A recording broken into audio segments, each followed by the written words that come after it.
very good morning, my dear students. I am Meenakshi Tandon, Science Mistress, Government Senior Secondary School, RFK, Firozpur.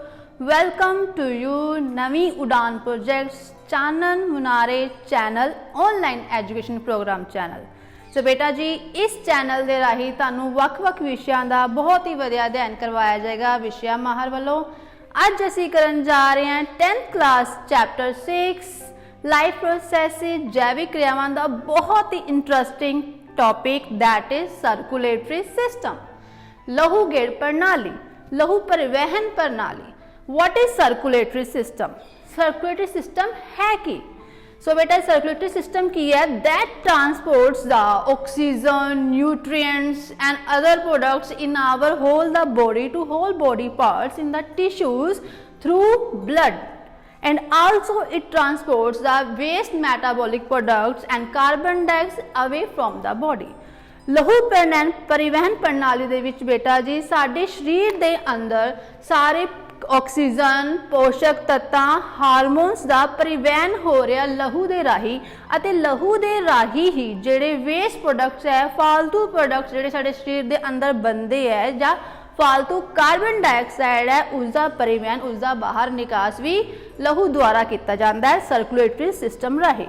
इसकी working नूं समझण तो पहला आपां करदे हां सर्कुलेटरी सिस्टम दे major components. What are the main components of circulatory system? So बेटा जी फर्स्ट असीं करन जा रहे हां components of circulatory systems. Major circulatory system दे कंपोनेंट्स है अंश केड़े केड़े है? First one is blood, second one is blood vessels and the third one is major one our pumping organ heart. हाँ जी बेटा जी लहू परिवहन प्रणाली के मुख्य अंश या कह लो घटक केड़े ने? लहू, लहू कोशिकावां अते दिल। पहला आपां डिस्कस करदे हां ब्लड बारे। लहू की है? Blood is that fluid in animal or the human body that transports oxygen, nutrients, hormones to the all body parts and also transport metabolic waste and carbon dioxide away from the body. It actually acts as carrier of substances. लहू की है वो द्रव है जो सारे शरीर के अंदर परिवहन का काम कर रहा है, पोषक तत्वों का, ऑक्सीजन का, ईवन कार्बन डाइऑक्साइड, फालतू पदार्थों का, हारमोन्स का। असल विच लहू की है कैरियर है, वाहक है इन्हां सारे पदार्थों के परिवहन करन दे लई। Blood is composed of two parts. One is blood plasma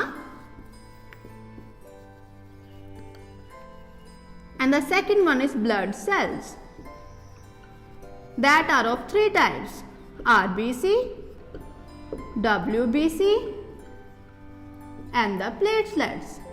लहू दो अंशां दा घटकां दा बनिया होया है। पहला की है ब्लड प्लाज्मा अते दूसरा है ब्लड सैल जिहड़े कि तीन टाइप दे हुंदे ने RBC, WBC, platelets.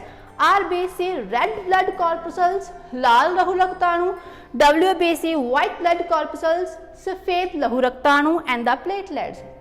Blood plasma mainly हुंदा है वाटर कंटेंट ज़्यादा हुंदा है ते नाल प्रोटीन दा बनिया हुंदा है that is of protein composed of protein and water.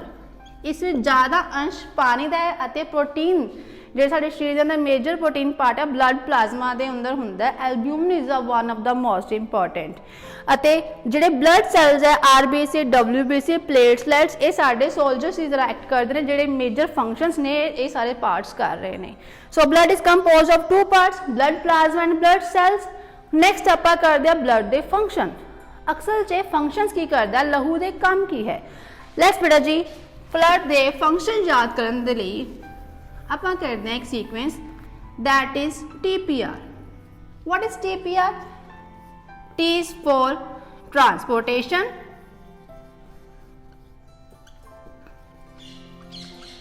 P is for protection, R is for regulation.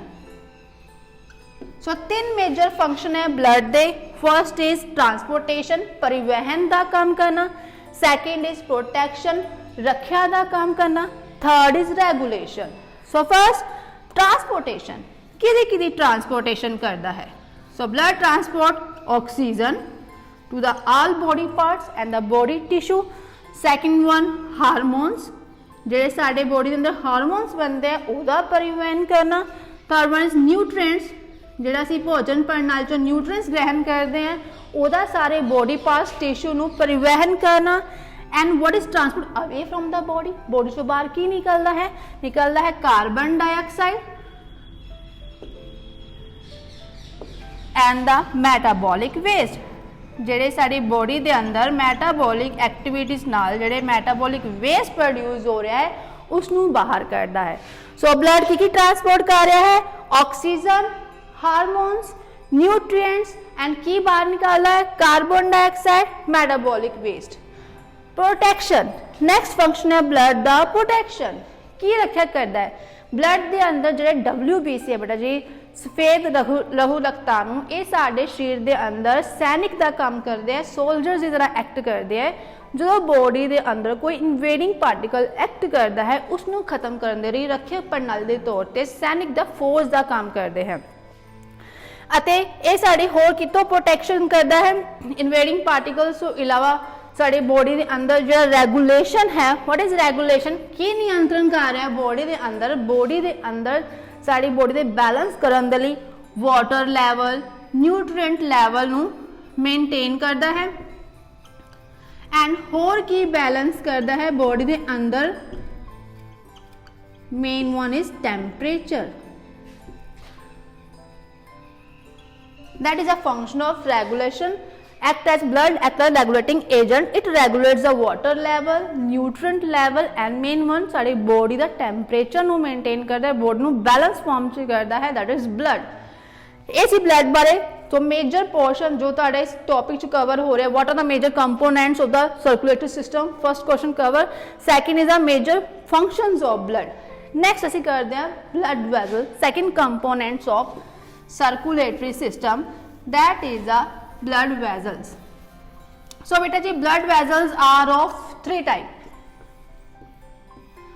First one is arteries, Punjabi से ਆਪਾਂ ਕਹਿੰਦੇ ਆ ਧਮਨੀਆਂ. Second one veins, पंजाबी ਚ ਨੂੰ ਕਹਿੰਦੇ ਆਪਾਂ ਸ਼ਿਰਾਵਾਂ.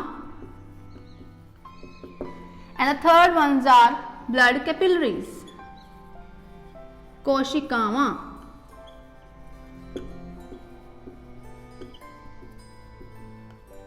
So these are of three types blood vessel: arteries, veins, blood capillaries, कोशिकावां.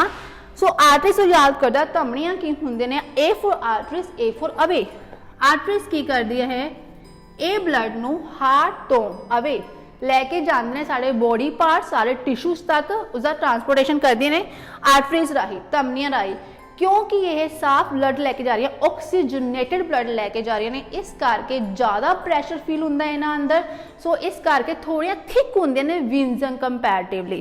यानी कि आर्टरीज साडियां की करदियां? फर्स्ट दीज आर थिकर, थोड़ियां मोटियां होंदियां वीन्स से कंपैरेटिवली क्योंकि ज़्यादा प्रैशर फील करदे ने. Second one why? Because it carries oxygenated blood, क्योंकि इन्हां अंदर ऑक्सीजन युक्त लहू हुंदा है धमनियां अंदर, इस करके थोड़ियां मोटियां हुंदियां शरावां दे मुकाबले च.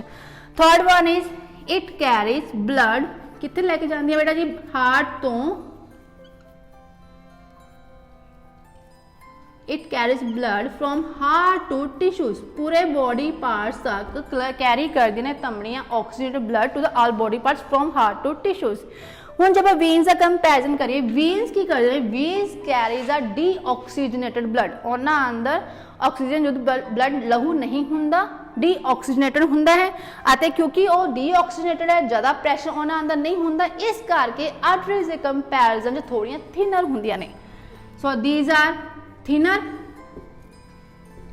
थोड़ियां पतलियां होंदियां आर्टरीज के मुकाबले. Second one these carries deoxygenated blood. Third, it carries blood from body parts to heart, body तो heart तक डीऑक्सीजनेटेड ब्लड लैके आंदियां ने. ठीक है, ये सी आर्टरीज और वीन्स. नाले अपन अंतर भी कर लिया, डिफरेंस भी कर लिया कि मेजर क्वेश्चन है 3 मार्क्स का क्वेश्चन कवर होंगे. What is the difference between arteries and veins? So arteries are thicker, carries oxygenated blood and A for arteries, A for away, याद रखना कि ब्लड नू हार्ट तो टिश्यू तक लेके जाती है, away from heart to tissue तक जाता है।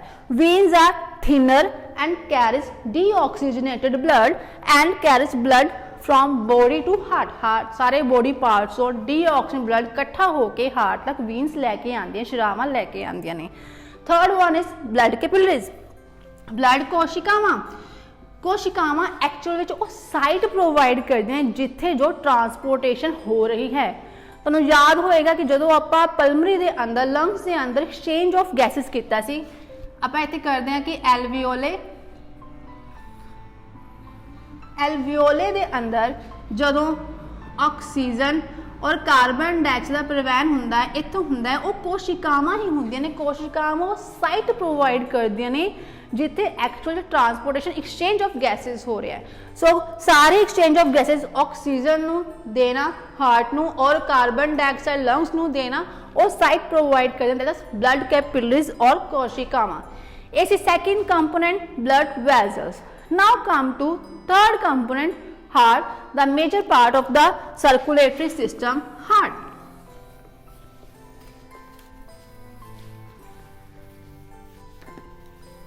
So heart ਨੂੰ ਆਪਾਂ डिस्कस करते हैं। heart बारे डिस्कसन करने के लिए heart actual है कि that is a muscular organ that pumps blood from heart to all body parts। वो muscular organ जो blood pump कर रहा है हार्ट तो सारे बॉडी पार्ट्स नू और बॉडी पार्ट्स तो डीऑक्सीजनेटेड हार्ट दे अंदर आ रहा है। हार्ट तो फिर लंग्स में जाता है ऑक्सीजनेशन दे लिए, then again comes to heart, then supply to all body parts. हुण आपां हार्ट बारे डिस्कस करिए। हार्ट एक्चुअल च दा साइज डिस्कस करिए कि किन्ने साइज दा हुंदा है। तो हार्ट एक्चुअल च अपनी फिस्ट दे साइज जिन्ना हुंदा है, अपनी मुट्ठी दे आकार जिन्ना, सिर्फ इन्ना छोटा हुंदा साडे हार्ट दा साइज। एंड जब आप वेट की गल करिए, what is the weight of heart, तो हार्ट का वेट हुंदा है 280 तो 340 ग्राम मैन के अंदर और 240 तो 280 ग्राम तक वुमेन के अंदर। जब आप एवरेज करिए 300 ग्राम के आस पास अडल्ट के अंदर इन्ना वेट हुंदा है ह्यूमन हार्ट का, 300 ग्राम के आस पास। पोजीशन हार्ट की पोजीशन की है, कितने होंदा है? Of course in the left side between the lungs के विचकार साडी ब्रेस्ट बोन दे पिछली साइड ते और डायफ्राम दे अपर साइड ते, that is the location of heart. So heart. Next come to structure नू समझण दे लई आओ हार्ट दे डायग्राम करिए। Mostly students facing the problems with the how to draw the diagram of heart. अज आपां सिंपल तरीके नाल ईजिली फॉर्म नाल हार्ट दे डायग्राम ड्रा करते हैं, दैन ओदी कंपोनेंट्स नू समझते हैं, दैन ओदी वर्किंग नू। Let's draw the diagram of heart.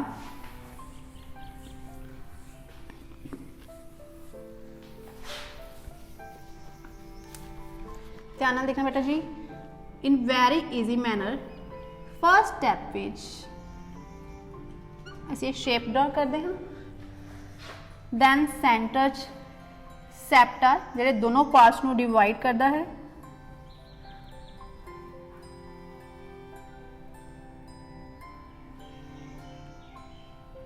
here the left side of heart,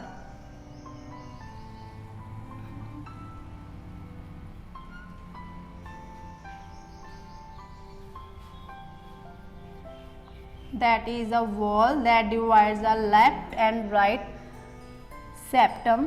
इतने थोड़ा एक बार यू आकार देवांगे। Then next step is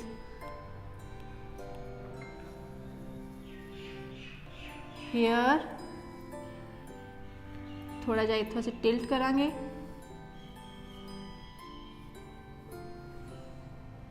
S form दे विच, और इत्थे असीं लवांगे वी शेप, और here comes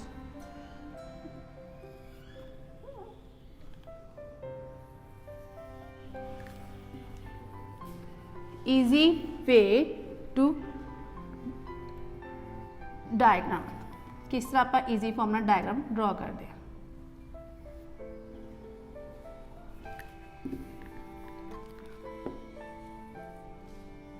यस, तुहानू पता है जी heart that is a 4 chamber.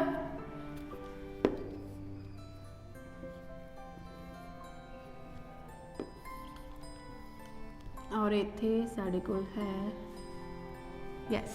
So this is a easy way और easy diagram of human heart. So human heart is composed of 4 chamber. ध्यान नाल देखो बेटा जी, first, second, third and fourth. What is first? That is our right auricle. 4 chamber, 2 are auricle, 2 and ventricle. So this is right auricle, this is right ventricle. Why it's right? देखो बेटा जी, मैं इस तरह खड़ी हूँ, ये मेरी ह्यूमन हार्ट डायग्राम है, ये मेरा राइट हैंड है और ये मेरा लेफ्ट है। सो सेम वे ये हार्ट दे साडे लेफ्ट साइड है, that is left auricle, that is left ventricle. और ये साडे कोल एसवीसी सुपीरियर वीना केवा, IVC inferior vena cava, veins that carry deoxygenated blood. This is pulmonary artery जेड़ी ब्लड नू लंग्स तक लेके जाती है, दैट इज मेजर वन और major aorta aorta. Largest artery of body that is pulmonary vein, जिदे अंदर ब्लड आ रहा है लैफ्ट ऑरिकल तो। हुण नैक्सट बेटा जी समझते हैं इसकी वर्किंग। ये साडी बॉडी ह्यूमन हार्ट स्ट्रक्चर होगी। फर्स्ट की है, सुपीरियर वेना केवा तो अपर बॉडी पोर्शन तो डीऑक्सीजन ब्लड आ रहा है राइट ऑरिकल दे अंदर, और inferior vena cava lower body पार्ट्सों कलैक्ट करदे deoxygen blood to the right auricle. इत्थे हुंदी साडी ट्राइकैप्सिड वॉल्व। जिद्दां ब्लड एंटर करदा राइट ऑरिकल दे विच कॉन्ट्रैक्शन हुंदी है और वॉल्व ओपन हो जाता है, और वॉल्व ओपन होने नाल ब्लड आ रहा है राइट वेंट्रिकल। राइट वेंट्रिकल तो ब्लड जा रहा है pulmonary arteries through the lungs for the oxygenation. After the oxygenation blood enters through pulmonary veins to the left auricle. From the left auricle again contraction होंदी है, और इत्थे साडे कोल हुंदा है बाइकैप्सिड वॉल्व। बाइकैप्सिड वॉल्व जो ओपन हो जाता है, blood enters to the left ventricle. Left ventricle तो ओटा राही सारे बॉडी टिश्यू पार्ट्स नू सप्लाई हो जाता है, क्योंकि साडा लेफ्ट वेंट्रिकल दे विच ऑक्सीजनेटेड ब्लड है, उसने पूरे बॉडी पार्ट नू सप्लाई करनी है। सो प्रेशर ज़्यादा फील होता है, इसी करके left part is much little bit thicker than the right part and feel more pressure. Blood pressure भी सारा लेफ्ट वेंट्रिकल करके ही होता है।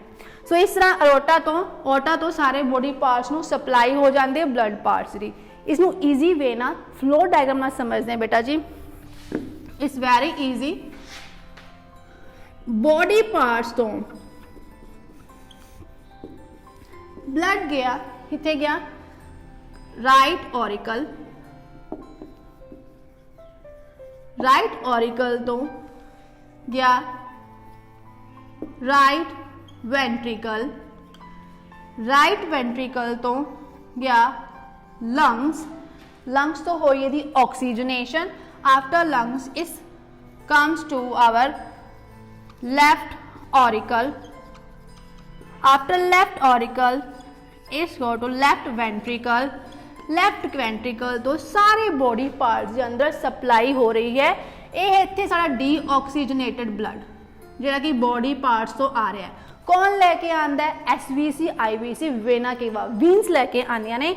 दैन आफ्टर इत्थे गया लंग्स, इत्थे हुई दी ऑक्सीजनेशन। लेफ्ट ऑरिकल सारा आ रहा है ऑक्सीजनेटेड ब्लड किधे आ रहा है? पल्मरी वेन्स राही आ रहा है। Then it comes to the left ventricle. Left ventricle तो सारे बॉडी पार्ट नू सप्लाई हो रहा है, क्योंकि ब्लड 2 बार हार्ट के अंदर एंटर हो रहा है, इसी करके this is called double circulation. दूरी लहू गेड़ प्रणाली। एक बार सारा डीऑक्सीजन ब्लड आया हार्ट के अंदर, then it goes to lungs for the oxygenation. Then after oxygenation it also enters the heart, then it's supplied to the various body parts. So beta ji, this is the major circulatory system parts। और दी functioning भी होगी, easy way ना diagram भी होगी, और flow chart दी वे ना working भी clear होगी। सो जो क्वेश्चंस कवर किए अज आप सर्कुलेशन के components, then function of blood ये कवर किया, दैन वॉट इज़ हार्ट की स्ट्रक्चर की, लेबलिंग आ सकती तुहानू, दैन आ तो बाद वर्किंग की द मेजर पोर्शन जो कवर किया आप आज दे important life processes the important और इंटरस्टिंग टॉपिक सर्कुलेटरी सिस्टम। उम्मीद है तुहानू जरूर समझ आ गया होगा, तुहानू समझ चुकिया होया कि तुहानू फील होया इहनू सुन के कमेंट जरूर करना और नैक्सट साढ़े अगले विषयों के लिए इसनू जरूर सबसक्राइब करना चाहना मनारे चैनल। थैंक यू, धन्यवाद।